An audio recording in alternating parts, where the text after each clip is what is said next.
Her body's gold like September. She burns through the night like an ember. And all those things we try forgetting, I remember. But we say we all fine, we all fine. What's going on, guys? Jay Hoyt back with you today. Today we got an episode of Hockey Ultimate Team. This time I want to talk about the trade deadline for the Ottawa Senators. Now, before I want to talk about the trade deadline, I want to talk about kind of, I guess, the trade review from all the trades this year, starting at the regular season. And the first two trades were great trades, right? They needed some help in certain areas, and they got it. Well, the second, I guess, three trades, bit questionable. So, with that being said, let's get right into it. So the first trade the Senators ended up making was acquiring some goaltending help. And at the time, Craig Anderson was away with his family, obviously completely understandable with the situation he was in. The Sens desperately needed some goaltending help because Andrew Hammond wasn't doing it. And the two guys in the AHL were very inconsistent, and still are very inconsistent today. And they needed some help. So they acquired Mike Condon from Pittsburgh in exchange for a 2017 5th round draft pick. Now, they acquired a goaltender who, I don't want to say, saved their season, but kept them in the playoff picture and started, 26 straight games, 25 games? And basically saved our season, but for a 5th round draft pick. So overall, great trade. The next trade they realized they needed was they needed some help on the bottom six. And this time, they acquired a player who could play all three forward positions that they desperately needed. Now, Tommy Wingels was acquired. And Tommy Wingels, like I said, could play all three forward positions and to help out any of their needs. Now, Wingels was acquired from San Jose in exchange for Buddy Robinson, Zach Stortini, who were two minor league players playing the AHL, obviously, and a 2017 7th round draft pick. Now, this trade was, I don't want to say completely lopsided, but Buddy Robinson was basically what could be a fourth line player, maybe a third liner. He's a big guy that has some speed and could probably play in the NHL, maybe on a fourth line, but just there's no room for him, so they just kind of had to leave him in the AHL and let him, I guess, play. And Stortini is the most irrelevant goon I've ever seen. So he didn't really help anything. And then the 7th round draft pick, like I always say, draft picks could be anything. So Tommy Wingels acquired for two minor leaguers and a 7th round draft pick. Great trade. Now the next trade they end up making, they needed another guy that could play up and down the lineup, especially with Bobby Ryan being injured. They already had Clark MacArthur out for the year. And they needed some more, I guess, depth and experience. I'm just using their words here because I don't believe in that crap. But they acquired Alexander Burrows from Vancouver in exchange for forward prospect Jonathan Dahlen. Now, Burrows used to be good, and he used to be able to put up 50 points a year until I don't know what happened. But then he started putting up, less than 30 points a year and was moved down the lineup. So whatever happened to him, wasn't good. So to get Burrows was a bit questionable at first. Now I kind of get it with the way he plays, why a coach would want him. But what we gave up to get him was really dumb. So the first couple of games that Burrows has played with the Senators, he's been kind of playing on the first, I guess, three lines. And he hasn't really been a fourth liner, which is what I thought he was going to be. But I want to kind of compare it to the Boston situation. So Boston ends up trading, right? I should say Boston ends up acquiring Drew Stafford, who could be a second liner that could put up some points, in exchange for a conditional 6th round draft pick. So they trade a second liner, I guess could be a third liner, more of a consistent third liner than second liner, but with injuries or people not playing well, he could probably consistently play on the second line. So a top 9 player for a conditional 6th round draft pick. I don't know what the conditions are, but I'm guessing like if he resigns or if they make it to the playoffs or, games played or something like that probably, then it moves up to maybe like a 5th or a 4th or even a 3rd or 2nd or 1st or something. Probably something better. But they traded a top 9 forward in exchange for a conditional 6th round draft pick. Whereas the Senators basically got another top 9 player for a B-level prospect. So that whole trade, kind of questionable. Boston made out great in that trade. But on to the next one. Now the next trade the Senators end up making is to acquire a player for their bottom 6. Now, at the time, their bottom 6 was already kind of full. But I guess with Chris Neal going down for a few weeks, they needed another bottom 6 forward. Not like they already had Curtis Lazar or anything. But they already had a pretty full bottom 6. So they went out and acquired Victor Stahlberg from Carolina in exchange for a 3rd round draft pick. Now, to get a 4th liner for a 3rd round draft pick is pretty unheard of.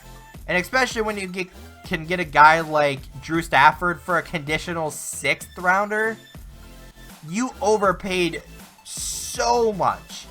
Now, if you would have gave up like a 5th round draft pick or maybe even a 6th or, a 6th and a 7th or something not that's a 3rd, this would have been a little bit closer of a trade. But to give up a 3rd round draft pick in exchange for a 4th liner, that is stupid. Now, the Sens, I do agree, they needed some help on the bottom 6. But to give up a 3rd liner and a really good prospect in exchange to help that, not so smart. And to give you guys a little kind of insight to what the trade market was, like I did with the Boston one, Montreal ends up acquiring forward Steve Ott from the Detroit Red Wings in exchange for a 2018 6th round draft pick. So a 4th liner for a 6th round draft pick. That makes sense, right? Give him a 5th round, 6th round, 7th round. 6th and a 7th, 5th and a 7th. Would have been smart. But the Senators gave up a 3rd round draft pick. That's where the issue is. That trade was stupid and completely dumb. Right? To get Stahlberg, whatever, you needed a bottom 6 guy with some speed. You needed some playoff experience, a cup experience. I get that. But what we gave up to get him, you overpaid for it. So, to get, I guess with Montreal getting Ott for a 6th round draft pick, that's probably the price they should have paid, to be honest. I mean, what else can I say about that? Montreal paid perfectly for him, and they got him. But yet, the Senators gave up a 3rd round draft pick to get a guy that's going to play in their 4th line. Doesn't really make sense. Now, the last trade of the day for the Ottawa Senators involved a questionable one. And this is probably the most questionable out of all of them. But forward Curtis Lazar has been battling so many things this year. He started the year injured, then had mono. Then he went down to the AHL for a little bit, was playing down there. And he didn't really find his spot under new coach Guy Boucher. And not only did he not find his spot, but he wasn't playing well. And he went like 20-something plus games without a single point. And then he finally got a point.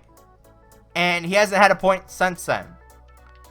So he's probably going to finish the year with maybe like 5 points, if that. Or I should say less than 5 points. How about I put it that way? He'll probably finish the season with less than 5 points.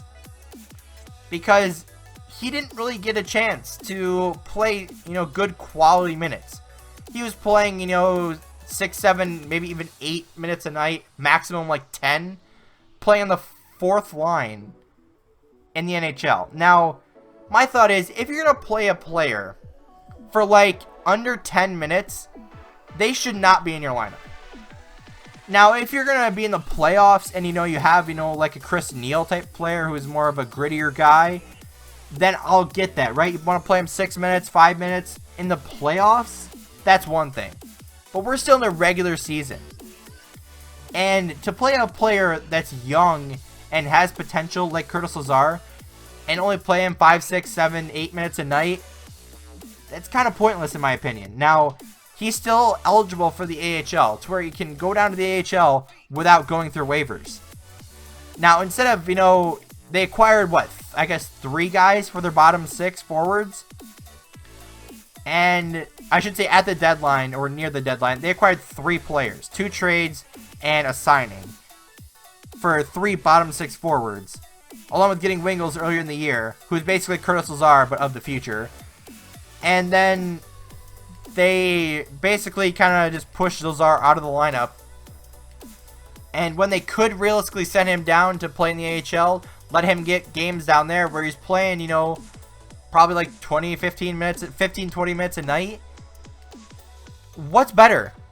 To keep a guy out of the lineup, then put him in the lineup for a game, play him 8 minutes a night, and then take him out of the lineup because, you know, guys are playing better than him? I would have sent him down immediately. As soon as he wasn't doing well, call up a guy that is doing well. Or if you have an extra guy in the NHL, play that guy. Right? But to play a guy 8 minutes a night, or even less than that, and a guy that's just not doing well, that's going to kill your confidence. And they end up trading Curtis Lazar, which was kind of stupid because he had potential, and what they got for him was a bit questionable also. So the entire trade goes like, Curtis Lazar was traded to Calgary alongside of Michael Koska, who's a right-handed defender that could be depth for any team, in exchange for a second-round draft pick in 2017, and defenseman Yuri Yokipaka, I think it's pronounced, I'm not exactly sure. But, you know, the Senators gave up a good prospect, and I know a defenseman that wasn't probably going to re-sign, in exchange for a second-rounder and some more NHL depth. I get it, but you kind of screwed the Curtis Lazar in this situation. Just like you did Pumple, you know, earlier in the year, you screwed him. So on that note, guys, I'm going to wrap it up here. If you guys did enjoy, hit that like button. Comment what you guys thought about these trades and acquisitions in the comment section below, and subscribe for more. Anyway, guys, I'll see you later.